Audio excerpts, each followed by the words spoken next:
Keeping Up with Jones, the Lonnie Jones podcast adventure. I am your host, Lonnie Jones. My wife Jackie and I moved to the city of Huntsville in 1986 for me to be a youth and family minister. I have been a minister since 1980. I have served in this community as a police chaplain assigned to a SWAT team since 1992, and I've been in private practice as a licensed professional counselor since 1998. I'm also an adventure educator and an avid outdoorsman. I dabble in rock climbing and I goof around with Brazilian Jiu-Jitsu. Our life has been full of many wonderful experiences and some just outright adventures. I used to write about those things in a little church bulletin article. So now instead of asking you to read those things, we're just going to talk about them in our podcast. And as we talk about them, we're going to talk about the facts. The facts lead to concepts, and the concepts lead to application. One caveat about the facts is, for the most part, we're going to tell you the facts just as they happened. But every now and then, we're going to tell you the way other people have told us they remember it happening with a little bit of embellishment. It's all good, clean fun and for educational purposes. Thank you for listening, and we hope you enjoy Keeping Up with Jones.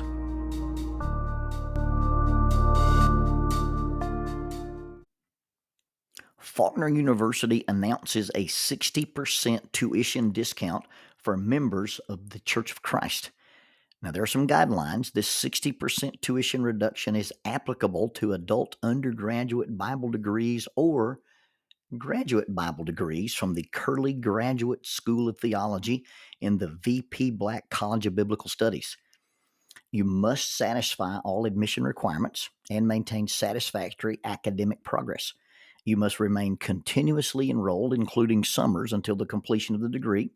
You must provide a letter from an elder or minister, preferably on church letterhead, verifying that you're an active member of a Church of Christ congregation prior to your initial enrollment.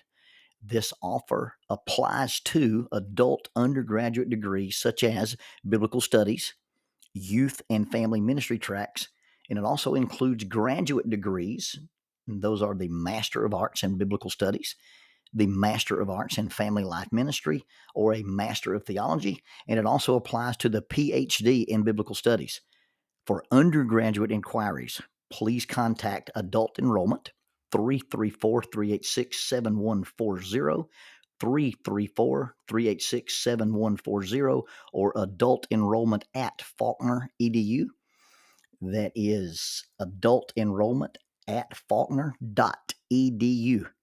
For graduate inquiries, please call 334-386-7539, 334-386-7539. Graduate enrollment at faulkner.edu. That is graduate enrollment at faulkner.edu. Faulkner University is a sponsor of Keeping Up with Jones, the Lonnie Jones podcast adventure.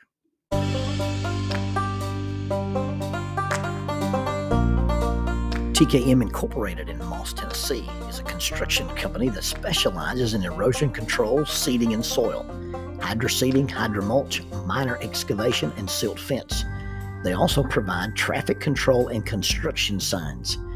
Their business is keeping people safe, but their passion, their mission, is they wish that all men could be saved. TKM has adopted the nickname the King's Men because as they serve you, they also serve the King.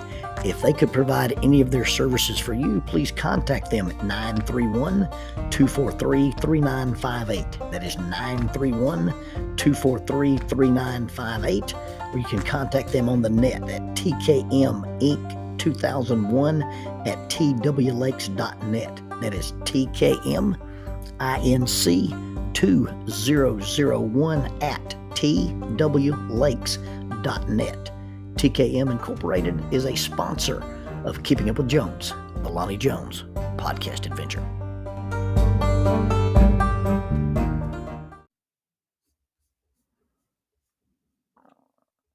The dogs are going wild. I'm carrying a little metal cage that contains a ground squirrel or a chipmunk, the little rodent with the fuzzy tail and the racing stripes. We have trapped chipmunks at our house, and they are released by order of she who rules the garden, and the Spanish water dogs chase them. Why is this their fate? Why is this their form of execution? Why don't we just shoot them instead of playing Hunger Games with them? Well, to me, that's the dissonance part. That's the part where I'm not real sure that all the thinking lines up. One of my earliest, quote unquote, good drawings is of a little chipmunk. I like them. I'm fascinated by them.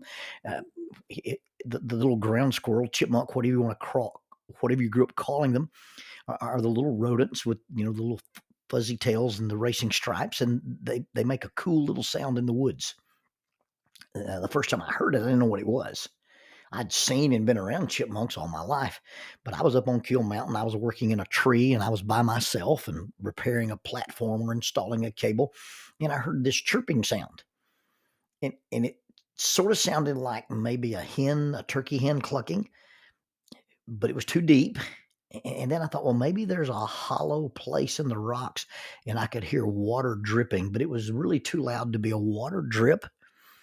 And really, really what it sounds like is a little tiny hammer hitting a little hollow piece of wood. And then several of them started, and I had this cacophony of these little wood hammering sounds all around me. And I probably think this is where the legend of the elves cobbling shoes came from. It would be a long, long time before I identified the sound with the originator of said sound, and it ends up being a chipmunk. I was sitting in the woods one day hunting, and I heard the little sound, and I looked, and sitting on top of a little log was this little fuzzy rodent, and he was making this chirping sound, and then his friends started chirping back. And I don't know if it's an alarm call or a mating call, but that's the noise that they make. It's a neat little noise. I've got several recordings of them on my phone when it's been really, really quiet and the wind's not blowing. If you hunt, if you spend time in a tree stand or in a ground blind and you're listening, you're hunting with your ears, you understand the mad chipmunk phenomenon. These little tiny rodents come out of their dens and they scurry about manically, back and forth and up and down. They stuff their little cheeks with nuts and acorns, and they run back and they hide stuff. And then they run back out and they hide stuff, and they come back. And oftentimes they hide stuff and they forget where they hid it. They make more noise than the Tasmanian devil with a leaf blower, but they're running around, and they stop and start and start and stop. And they are cute, if not annoying, in the woods. But we also have them at our house. I saw one run under the driveway one day. I saw one scamper under the fence and go around the barn. And I told Jackie, I said, we got chipmunks and we need to eradicate them. And she was very sympathetic and told me how cute they were, that she had seen several, and I should just leave them alone. That's when she was teaching school. But now take Huntsville educator, volleyball coach, science teacher, master of kinesiology, and transform her into the lady gardener.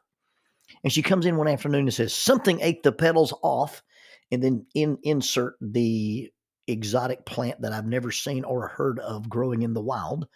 Hey, something ate the petals off this plant. And I just casually replied, well, it was probably the chipmunks. The chipmunks probably did it. They must go. No pause, no hesitation, tried, condemned, and executed in one breath. Note to self, do not nibble on the garden plants, and be careful what you do with the weed eater. We have now declared war on Chip and Dale. I didn't want to spend any money on a trap. I know how to make traps and snares and things, and I devised what I thought was an ingenious way to trap and kill them simultaneously. But the lady gardener was offended by the barbaric nature of my efficiency, so I bought a live trap. This way, you can trap them live and then go kill them up close and personal. It makes the lady gardener feel better. It's sort of a form of denial. It's like she doesn't know that they really die. She just knows they go away without having to deal with the dead bodies. I know she knows what happens to the little rodents, but if she doesn't see it, it didn't happen. Not only is that denial, but it's a little bit of dissonance as well.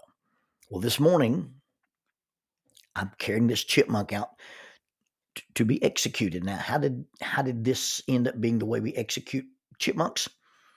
Well, earlier when we only had one dog, we got up one morning, we had a customer in the trap. And she wanted to bring Oreo out to meet Chip or Dale, not to be confused with Mac and Tosh. Chip and Dale are by Disney, and Mac and Tosh, on the other hand, are the really polite little British rodents that the Warner Brothers animated, and they're actually not chipmunks, they're actually gophers. But not everybody is discerning with the taxonomy of animated species as I am. Anyway, Oreo had seen chipmunks at a distance. She had smelled them in the garden. She'd smelled them in the yard. She'd smelled them on the deck, but she'd never actually connected, hey, this smell and this thing go together. So we walk out here and Oreo gets to meet the interloper to the garden. I told her, Jackie, not Oreo, that, hey, I'll dispose of this thing after work. I placed a trap on the side of the barn or the workshop. I hopped into the tactical Toyota and I headed to town. In my rearview mirror, before I can get to the end of the driveway, I see a scampering chipmunk with Oreo hot on its trail. It scampered, it slid, it bounced on the concrete, it zigged, it zagged, and it disappeared into the plants, separating our house from our neighbor's house to the north of us. I got out. I walked back to Jackie. I said, what just happened? Did it get out? She replied, no, I let it go. You let it go? Why did you let it go? Well, it looked at me. Oh, brother. In a later conversation concerning the disposal of trespassing plant vandals, Jackie said, I really think Oreo could catch one. I don't think you have to shoot them anymore. I think Oreo could catch one. Well, maybe she never has caught one. Well, I mean, if you were to take the trap to the middle of the yard and release it and just let her try. Honey, that is horrible. Let me just carry it to the back and shoot it. I don't like that. It just seems cruel to me. How is that cruel? I put the trap against my backstop. I walk back out into the yard. I get about 50 yards away. I lay down with a scoped Ruger Precision HMR rifle, 17 caliber, and I watch the little chipmunk through the scope. And when it stops and I have a clear shot between the wires of the cage, I make a precision shot and I put it to sleep. It has no idea what's coming. It doesn't live in fear. I just shoot it and it's gone. Yeah, but if you were to let it go and let Oreo chase it, at least it has a chance. A chance. And not only that, if it does not get away, it spent its last few seconds on the planet making a mad dash for cover while a monster 1,000 times its size is chasing it. Oh yeah, that's much more humane. I really like that idea. You may remember, you may have observed that I have a great capacity to communicate and articulate and break down complicated concepts and deal with problems. That's one of my talents. So here I am, about to release a chipmunk from a cage with our two dogs, about to give it chase. You see, when we let them out in the mornings, they go check the trap every single morning. And this morning, we have a rodent. And so here I have the rodent in the cage. The dogs are excited to see if they can catch the rodent. And I'm walking out into the Coliseum. Walking out into the backyard. The dogs are leaping and barking. The chipmunk is running back and forth in the cage. And the Caligula looks on. I place the trap on the ground. And I lift the trap door. I don't know what the intellectual processing problem-solving speed of a chipmunk is, but it's pretty impressive. This little guy bolts for freedom, and by the time its little beady-eyed head cleared the trap, it made a clear decision to reverse course. But it didn't reverse course and go back into the cage. It turned around the corner of the cage and, using the cage for cover, began instantly to seek something to climb. It was looking for something to climb in order to escape the fur-fanged monsters, and said object to be used to gain a higher ground advantage turned out to be my leg. A dissociative state is one where time and space are altered. In extreme cases, a person can compartmentalize events and even create separate personalities. In lesser extreme case, it's where one's experience slows down and you can see events unfold in slow motion and with vivid extreme clarity. I've talked to a number of high-level athletes or soldiers who said they could see events unfold in vivid detail. I've had baseball players tell me they could watch the seams on a fastball rotate. I've had guys tell me that, they were in combat and they could count the shots from a weapon fired on full auto, and that everything was seen in this kind of altered reality, clear, slow motion. Well, in my fear-induced dissociative state, I was able to see and analyze and predict a plethora of distinct scenarios, and I all played them all out in my mind as if I were actually experiencing them in real time. I watched these outcomes unfold. I could see clearly a chipmunk climbing my leg and my dogs attempting to catch it. And since dogs don't have opposable thumbs, they grasp things in their mouths. Their mouths have teeth, and those teeth are called canine incisors, to be exact. I could clearly see playing out in painful and vivid details the dogs attempting to catch the rodent, and if unsuccessful, making a multiple attempt and leaving the bite marks and mark the trail of tears up my leg. I could also see them being successful in seizing the squirrel with frightful accuracy and clamping it with their jaws onto my leg, where, in an effort to defend itself, the chipmunk would probably bite me. I also saw that this chipmunk might not run up the outside of my pant leg, but might run up the inside of my pant leg. A way more likely scenario, and I'll be shredded by the dogs trying to get it, and no telling where the frightened chipmunk will come to rest. My fear is that it will run to the end of the tunnel, which is my pant leg, and come to rest right where the pant leg ends, and then the dogs will catch it. All these thoughts came clearly into my mind, and they went faster than a dollar goes at Disney, and quicker than a spark, and with more clarity than an HD movie. The survival part of my brain, what we call the body brain, the one in charge of breathing and blinking and blood pressure, was now in charge of beating. And it simply said, beat everything. And so I began to swing wildly at the objects in the yard. The dogs are going to be beaten. The squirrel was going to be beaten. My leg was going to be beaten. And if I survived this encounter, my wife was probably going to be beaten. Well, it turns out that one accurate slap put the squirrel on its back and into the jaws of the Spanish water dog, who shook it violently and dropped it and trotted to the house. The emperor, the lady gardener, was on the porch laughing. That look on your face, she said. I could tell you were running all these scenarios through your mind. I could see that you were filtering through your options. I've never seen that look on your face before. Well, I've never thought I'd have to kill everything in the yard before. And please note that technically, even though you were on the deck, you were in the yard. I didn't add that to my reply. There's two radio personalities in town named Jimbo and Cassio. It's a local radio show, and they have this game called Would You Rather Wednesday. They talk about would you rather this or would you rather that, and they offer these two choices, and it's usually on a Wednesday. Would you rather Wednesday? Genius marketing. Often the choices they present are good things. Would you rather be able to see in the dark or see through buildings? Would you rather be able to levitate or lift 1,000,000 pounds? That kind of stuff. A dilemma, a would you rather, a dilemma is a situation where one must make a difficult choice between two or more alternatives, and those choices are unequally undesirable. It's not a good choice either way. Would you rather be bitten by a dog or a chipmunk? Would you rather have to beat to death a pet or a pest? Would you have to dispose of a chipmunk by drowning, shooting, or pretending you're in the Colosseum with the wild beast? None of those things are pleasant options to think about. Dilemmas aren't about making good choices. They're about making the most manageable of bad choices. It's not a choice between better or worse. It's not a choice between good and bad. All the options are bad. But you have to make a choice.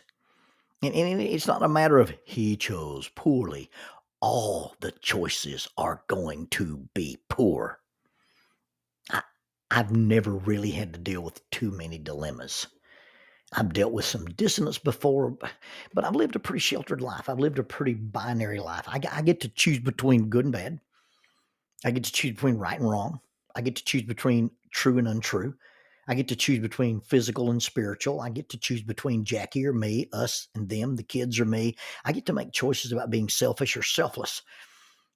Our life has been characterized by not only being able to choose good, but even sometimes we get to choose better or best. That's not what happens when you live your life and things have caused you to be present in a dilemma or caused dilemmas to be present. Well, first things first, if at all possible, avoid dilemmas. I will hesitantly say that prior to being presented with a dilemma, one has made a series of bad choices that funneled you into the present, no good choices available. There's a series of moves in jiu-jitsu, and they call them funnels. I studied Wagner Roka's Kimura funnels. And the theory was if you get a guy in this position and you start working on him, you put him in a place that only leads to dilemmas. If you protect your arm, you get choked. If you protect the choke, he takes your arm. John Danaher does the same thing. He talks about presenting dilemmas. His entire jiu-jitsu game is based on the principle of dilemmas. You put people in a position where you control them, and the only thing they can do is bad. Danaher does this in his side control series. And once you get somebody in side control, it's not a matter of will you get one of their limbs and will you compromise an arm, a leg, or their head. It's not a question of will you. It's a matter of which one. You only have a few choices, and they're all bad. You end up in a dilemma. And it may be that you're not really being foolish. It may simply be that the sophistication of your opponent forces you into the dilemma, and you end up in the dilemma not by choice but by manipulation. And that manipulation comes by making you make a series of suboptimal or poor choices that have already occurred. This is the way temptation works. The things that we want, the things that we desire get weaponized against us, and by the time you're controlled by a series of bad choices, the only choices you have left are bad choices. Guys who are confronting an addiction to pornography, guys who are dealing with an affair, guys who are struggling with an addiction of any kind have two bad choices. Continue to try to hide your lifestyle or confess. Tell your spouse, tell your boss, tell your superiors, tell your brother, tell your dad. And when you're in the middle of the panic mode, when you're in the middle of that emotionally charged state where everything is running through your mind, all of them seem like bad choices. It doesn't seem like there is a good choice. I recently saw a diagram and it was presented. It was called the compass of shame. And it represents the emotional and the psychological dilemmas that often are present in some addictions, and specifically with improper acting out sexual behavior. But I've been able to apply it to about all addictive type behaviors. Most compulsive behavior, addiction type behavior, is rooted in shame. We feel helpless, we feel powerless, we feel worthless. And then that shame of what we feel forces us into an emotional dilemma. In hiding the shame, oftentimes we have to choose between attacking others, living in isolation, or attacking ourselves, living with this depression and withdrawal to keep our secret. In any form of addiction, shame causes us to hide from others, isolation, or hide from ourselves, avoidance, avoiding our own feelings, or hiding from ourselves by pursuing the addiction. The compass also represents that sometimes you have these poles and they represent the emotional dilemma. Am I going to treat myself with anger, or am I going to treat myself with distress? Or am I going to look at the situation I'm in and view myself with fear, afraid of what is happening, afraid of what I'm becoming? Or am I going to view myself with disgust? If you find yourself in any of these dilemmas, if you find yourself experiencing these kind of complicated paths, there is a complicated path out. And it's not a short path. It's not a quick path. But it's better than living a life between just all bad choices. Now this path out essentially has 4 layers. And the first of which is honesty and transparency. You got to tell somebody the truth. And you have to be real. You have to be authentic. You have to have honesty with yourself. You have to have honesty with other people. and you have to be transparent about what's going on. The second layer involves that honesty and transparency lead to ownership and accountability. Hey, this is where I'm going. This is what I'm doing. No minimization, no denial, no blame. You just take ownership. And then because I've been honest with you, I let you deal with it yourself. I'm not trying to manipulate how you feel about me. I'm not going to try to manipulate what you've done. Basically, I'm going to have emotional literacy. And by having emotional literacy, taking your reactions as they come, then I'm going to increase my capacity for closeness and intimacy. And if you choose not to be friends, that's fine. If you choose to be friends, then we can work this out. But how you react to me doesn't have anything to say about me. It just has something to say about your reaction. And then once I do that, I've got to stay in integrity. I don't lie to others. I don't lie to myself. I live in integrity. And because I can stay in integrity, then the third layer involves building and having healthy attachments. Now, you can't have a healthy attachment. You can't do unto others as you'd have do unto you unless you have an intrinsic sense of self, unless you have a solid sense of core values and core beliefs. And oftentimes we get in trouble and we create positions in our lives where we only deal with the dilemmas because we don't know ourselves or we don't like ourselves, and we have beliefs about us that aren't true, or at least they're not accurate. Maybe they're myths about who we are and where we've come from. And oftentimes those myths originate from the things that have happened to us. And so you have to deal with and you have to heal from trauma. And probably if you're dealing with trauma, it's because you have had situations in your life where you have not had healthy boundaries. And this way you set healthy boundaries on other people who are exploitive, or you set boundaries on yourself so you don't put yourself in a position to exploit other people or to have your weaknesses exploited. You have to do a really deep look into self and say, these are the areas that aren't good for me. And sometimes that involves a friendship change. It involves a career change.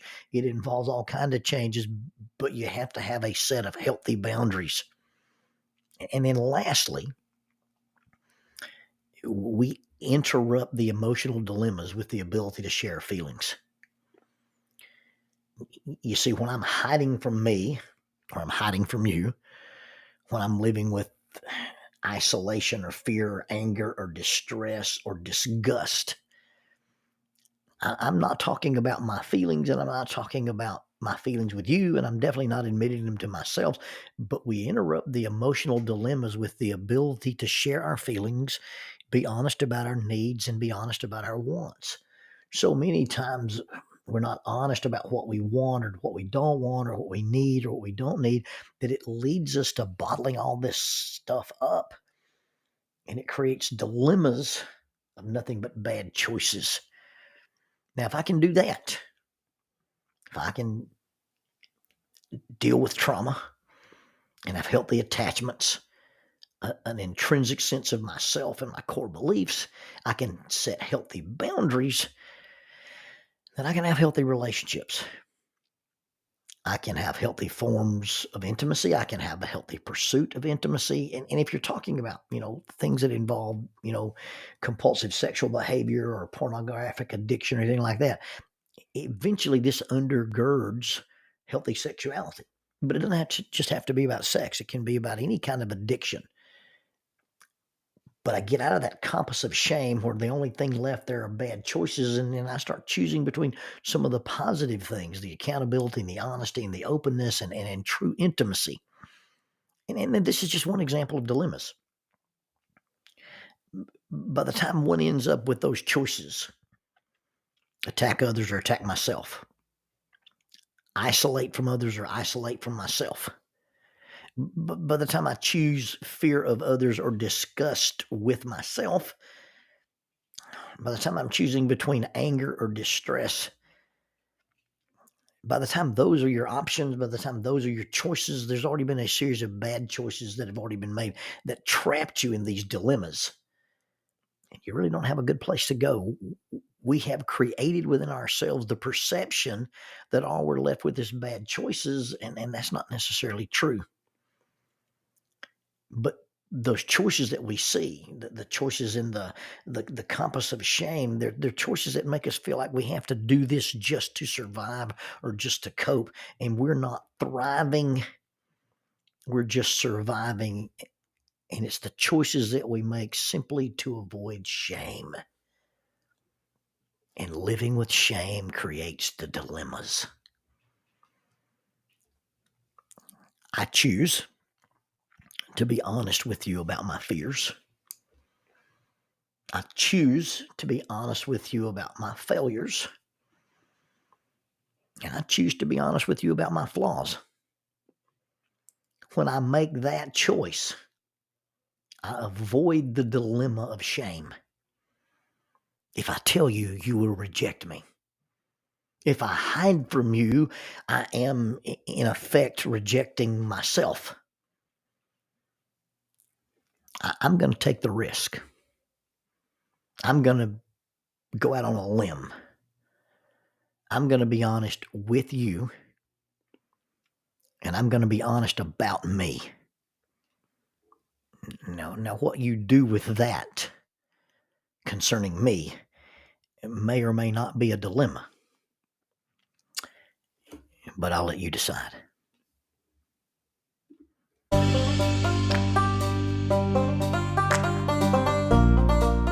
The mission of Heritage Christian University is simple. They aim to advance the churches of Christ by equipping servants through undergraduate and graduate programs. Heritage Christian University produces effective communicators of the gospel, focusing on evangelism and a commitment to Scripture. Heritage Christian University is accredited by the Association for Biblical Higher Education and offers the following degrees: Associate of Arts in Biblical Studies, Bachelor of Arts in Biblical Studies, Master of Arts, Master of Ministry, and Master of Divinity.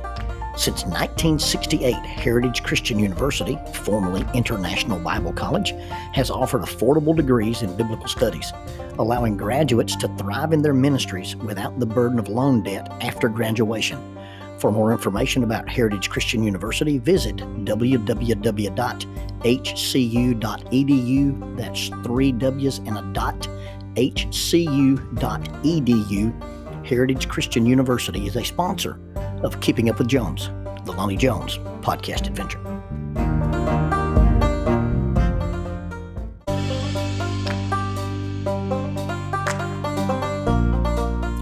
Using the tool of shortwave radio, World Christian Broadcasting literally covers the world every day with the gospel. They use 2 large curtain antennas. One is located in Anchor Point, Alaska, and the other in Madagascar. They send out messages that are recorded at their international home in Franklin, Tennessee. They make available 40 hours of broadcast every day. The broadcasts are made in English, Chinese, Russian, Spanish, Portuguese, Korean, English for Africa, and Arabic. They would love for your group to visit them. You can bring your ladies group, your youth group, or your men's group. Just give them a call at 615-371-8707. 615-371-8707, or you can go to 3 W's and a dot, worldchristian.org, find the Donate Here button, and make a financial contribution to support this work that literally covers the world every day with the gospel. World Christian Broadcasting, in cooperation with Keeping Up with Jones, the Lonnie Jones podcast adventure.